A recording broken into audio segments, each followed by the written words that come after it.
Di sini saya akan menceritakan pencapaian terbesar dalam hidup saya yang saya dapat ketika saya duduk di bangku SMA.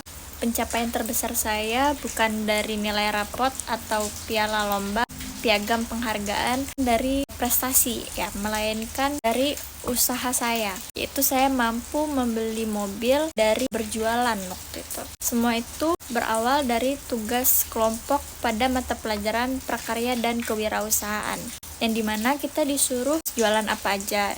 Nah, pada saat itu saya memilih berjualan makanan karena saya tinggal di daerah Palembang yang mayoritasnya itu lebih banyak kuliner. Nah, jadi saya memilih untuk berjualan makanan tersebut, yang mana makanan ini bisa dimakan sebagai sarapan.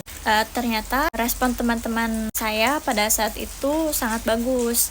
Jadi ketika mata pelajaran itu telah selesai, saya diminta kembali oleh teman-teman untuk berjualan makanan tersebut karena menurut mereka itu praktis. Jadi mereka bisa membeli sarapan tanpa harus keluar dari kelas. Disitulah saya melihat peluang. Saya memutuskan untuk berjualan sendiri dengan menu yang berganti setiap hari. Kadang saya jual nasi goreng, nasi uduk, nasi samin, lenggang. Nah, itu biasanya tergantung dari requestan teman-teman saya. Misal besok mereka pengen apa, jadi saya bawakan makanan tersebut gitu. Ada beberapa juga yang request ingin lauknya misalnya ayam bagian dada, bagian paha, bagian sayap, seperti itu. Jika ada yang memesan, maka saya akan menyimpan pesanannya mereka seperti itu. Jadi sisanya bisa dibeli oleh orang-orang yang lain.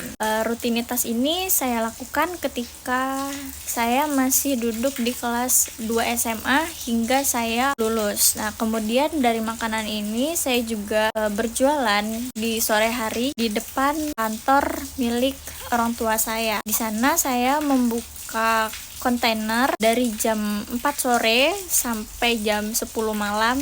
Di situ saya berjualan sate bakar.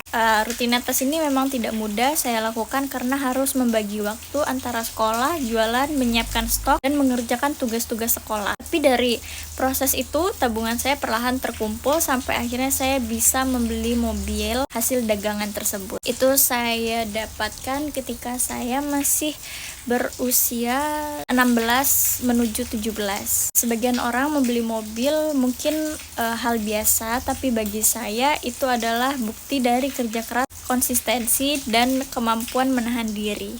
Dari pengalaman ini saya belajar bahwa kesempatan besar sering datang dari hal kecil dan tidak ada usaha yang sia-sia selama kita konsisten. Sekian dari saya. Terima kasih.